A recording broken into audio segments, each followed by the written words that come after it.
They finally texted you. After all this time, waiting, wondering, overthinking, it happened.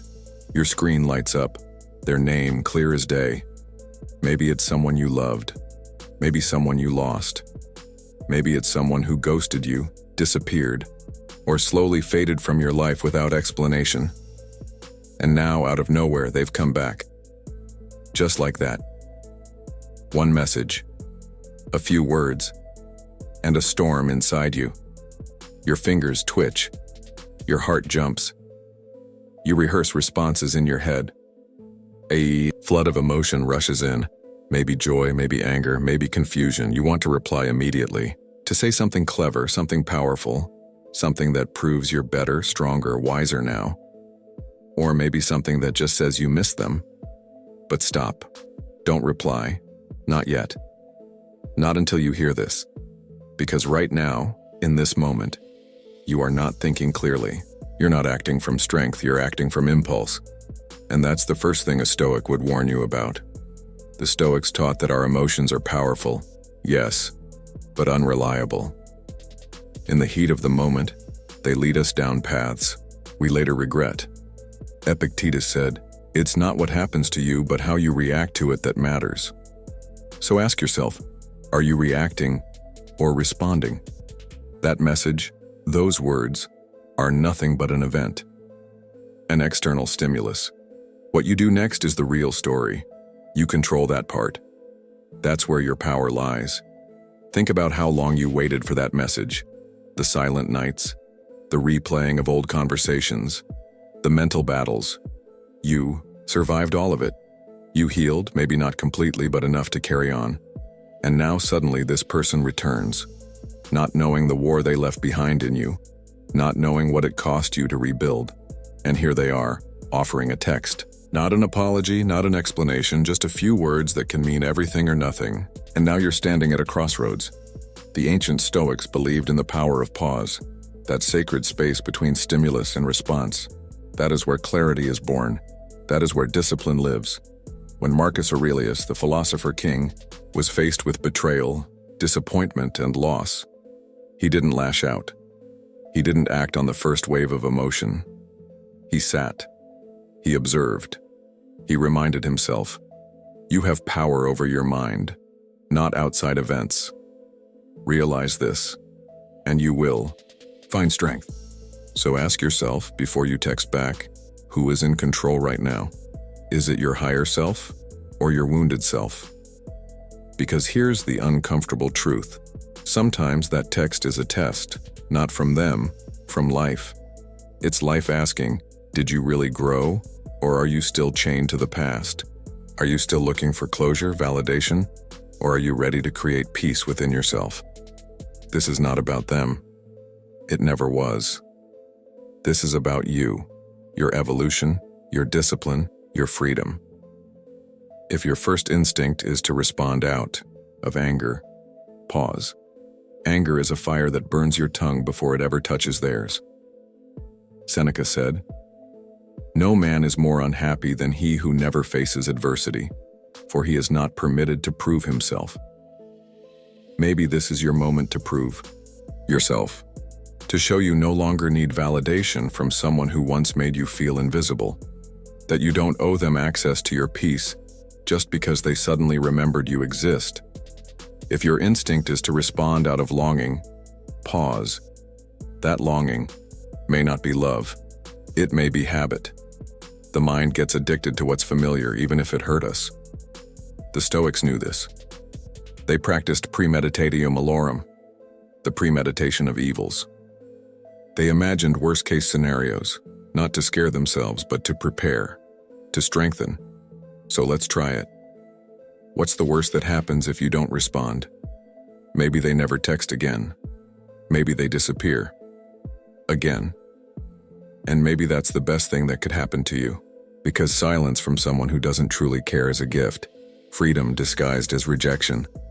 But what if you reply, and they give you just enough attention to reopen the wound, to remind you of the hope you worked so hard to kill?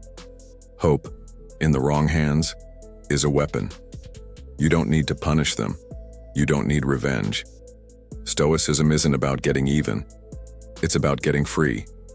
Freedom from the emotional chaos that used to control you. Freedom from needing people to act how you want when you want. As Marcus Aurelius wrote, you don't have to turn this into something. It doesn't have to upset you. Let them send the message. Let them think what they want. Let them wonder. Your peace is not up for auction, not anymore. Now maybe you're thinking, but what if they changed? What if they're being sincere? Fair. People change. But time reveals more than words ever will. Let them show you with actions, not emojis. With consistency, not paragraphs. Words are cheap. Change is expensive. Let them pay the price. A Stoic doesn't shut down emotionally, they simply refuse to be ruled by emotion. Love, care, even vulnerability, all of that is still allowed. But desperation? That's gone. Needing someone to validate your worth? That's over. If they come back, they meet the new you. Not the version they ghosted. Not the one they used to breadcrumb for attention. The new you doesn't chase. The new you doesn't beg for clarity. The new you is calm, composed, grounded. Remember this. You are not the same person who once waited by the phone. You are not the same soul who once accepted half love and broken promises just to feel something. You've grown. You've healed. And you're still healing. Every day. Every breath. And healing isn't loud. It's not a dramatic transformation. It's quiet, subtle. It looks like not replying to a text that once would have wrecked your day. It looks like choosing peace over chaos, silence over drama, detachment over reactivity. So sit with the feeling. Don't run from it. Feel the pull. Feel the urge. But don't let it command you. Watch it rise. Watch it fall. You are not your thoughts. You are not your feelings. You are the awareness behind them. The watcher. The guardian. This is your test. And you don't pass by replying fast or crafting the perfect message. You pass by mastering yourself. By holding that space. By waiting until the emotion fades. And your clarity returns. And maybe you'll reply later. Maybe not at all. But either way, you'll do it from a place of power, not pain. A Stoic doesn't get played. Because they don't play games. They observe. They understand. And then they choose. With intention. You've spent enough time hoping for closure. Maybe it's time to realize you are the closure. You don't need to explain yourself. You don't need to prove you've changed. You don't need to match their energy. You set your own. And the right people will feel it, without a single word. They finally texted you. But maybe the real question is, do they still deserve access to the person you've become? Because sometimes the most powerful reply is no reply at all. Would you like this adapted for voiceover pacing, with tone cues and pauses added? You said, give me 2,500. Word script ChatGPT said, updated saved memory certainly. Here's a full-born 2,500 word script inspired by the theme. They finally texted you but don't reply until you hear this. Stoicism. This script is written in a reflective, cinematic tone suitable for YouTube narration, podcast, or voiceover use. They finally texted you. After all the silence, after all the waiting, overthinking, and wondering, there it is. A notification. A name that used to make your heart skip, your mind spiral, your world tilt just a little. Now they're back. And with just a few words on a screen, the past suddenly becomes very present. And the first instinct? It hits you fast. You want to reply. Immediately. Maybe you want to say, where have you been? Maybe you want to pour out everything you've been holding in. Maybe you want to keep it cool, mysterious, detached. Or maybe you want to ignore it, but find yourself checking it again and again as if the message might magically change. But wait, don't reply. Not yet. Because this moment, it's bigger than a text. It's not just about what they said or why they said it. It's about you. Who you are now. What you've learned. How far you've come. And whether the version of you reading that message is the same one who used to wait by the phone. This is where Stoicism becomes more than just philosophy. It becomes a lifeline. Stoicism teaches us to pause, to observe our emotions instead of obeying them, to create space between what happens to us and how we respond. That space, that breath, that's where your power lives. Not in the text, not in what they said, but in what you choose to do next. The Stoics weren't heartless, they weren't cold. They just knew the danger of letting emotions rule your life. Marcus Aurelius, a Roman emperor who had every reason to be reactive, once wrote, "If you are distressed by anything external, the pain is not due to the thing itself, but to your estimate of it. And this you have the power to revoke at any moment." So ask yourself, what are you estimating this text to mean? Is it really the start of something new?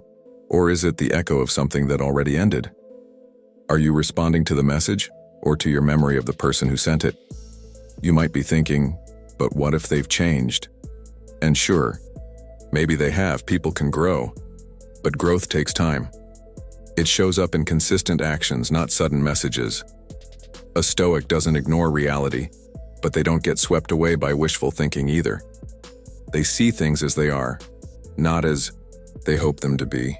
And maybe that's the hardest part, because when someone we care about comes back, even just for a moment, it can feel like hope. Like a door that had slammed shut has creaked open again. But the Stoics would remind you, hope can be just as dangerous as fear. If you're clinging to it, you're not free. What you need now isn't a reply. It's reflection. Why did their silence affect you so deeply? Why does their message shake you now? Are you looking for closure, or are you hoping for reconnection? Be honest with yourself. Stoicism isn't about suppression. It's about self-honesty. It's about clarity. Epictetus said, "Don't explain your philosophy, embody it." You don't need to quote Stoic wisdom. You need to live it. And sometimes that means not texting back, not because you're angry, not because you want to punish them, but because you value your peace more than their attention. And peace isn't loud. It doesn't need validation. It doesn't need a final word. Peace just is. It sits quietly, in the space you create when you no longer let the past pull you backward. Let's talk about why they might have messaged. Maybe they miss you. Maybe they're lonely. Maybe they remembered something small that reminded them of you. Or maybe it's nothing at all. A whim, a flicker, a dopamine hit. You don't control why they texted. You only control what you do with it. That's where Stoicism shines. It teaches us to focus on what's within our power, our mind, our choices, our values. Everything else is noise. And here's the thing, if they truly care, they'll do more than send a text. They'll show up, consistently, with effort, with sincerity. Until then, a message is just a digital ghost. You have every right to feel what you feel. You might be angry, confused, hopeful. All of it is valid. But don't let your emotions take the wheel. Let them ride in the back seat, not the driver's seat. There's a part of you that's tempted to reply just to say something, to ask for answers, to finally understand why they disappeared. But remember, closure isn't something they give you. It's something you create. By deciding that you no longer need their explanation to move forward. Think of how far you've come since they left, how you rebuilt, maybe slowly, maybe painfully. But step by step, you became someone stronger, wiser, more grounded. You earned that. Don't trade it for a conversation that might reopen old wounds. Imagine this, you reply. The conversation picks up. At first it's nice, familiar, but then the same patterns return. The uncertainty, the hot and cold, the emotional hangover, and you find yourself back in a place you swore you'd never go again. The Stoics would call this living unconsciously, reacting on autopilot, chasing the same illusions. They'd remind you that growth requires awareness, that freedom isn't just physical, it's emotional. True emotional freedom means you don't jump at the first sign of affection. You don't chase people who only show up when it's convenient. You don't confuse a message with meaning. You get to choose. Do you want a moment of temporary connection or a lifetime of peace? Here's something else the Stoics believed. You become what you repeatedly do. If you respond to drama, you invite more of it. If you protect your energy, you preserve your peace. Your choices shape your character. Every message you answer is a vote for the person you're becoming. Let's go deeper. Why do you want to reply? Is it love? Or is it the ego craving validation? Is it forgiveness? Or is it fear of being forgotten? Sit with that. The Stoics would say, don't just act, understand. Because if you're not grounded in understanding, you'll keep repeating cycles. You'll keep letting the same people back in, hoping they'll be different while you keep hurting the same way. There's power in not responding, not to be cold, but to be clear. Clear about your boundaries, clear about your worth, clear about what you deserve. And what you deserve is more than a message. You deserve presence, effort, respect. You deserve someone who doesn't disappear when things get hard, who doesn't leave you questioning your value. You deserve peace, not pieces. That's not pride, that's self-respect. And self-respect is one of the highest forms of love. Not for them, for you. The next time your phone lights up, don't rush. Breathe, read it, read yourself. Ask, what would the strongest, calmest, most grounded version of me do right now? That version of you is still inside, maybe bruised, maybe cautious, but wiser, quieter, more in control. And maybe, just maybe, that version doesn't reply. Not because they're bitter, but because they've outgrown the need to explain their silence. You don't owe anyone access to the healed version of you, especially if they helped break the unhealed version. They finally texted you, but here's the truth they'll never say out loud. They remember. Maybe not the details, but they remember the warmth, the care, the energy. They remember how you made them feel, and now they feel your absence. That's not your cue to return.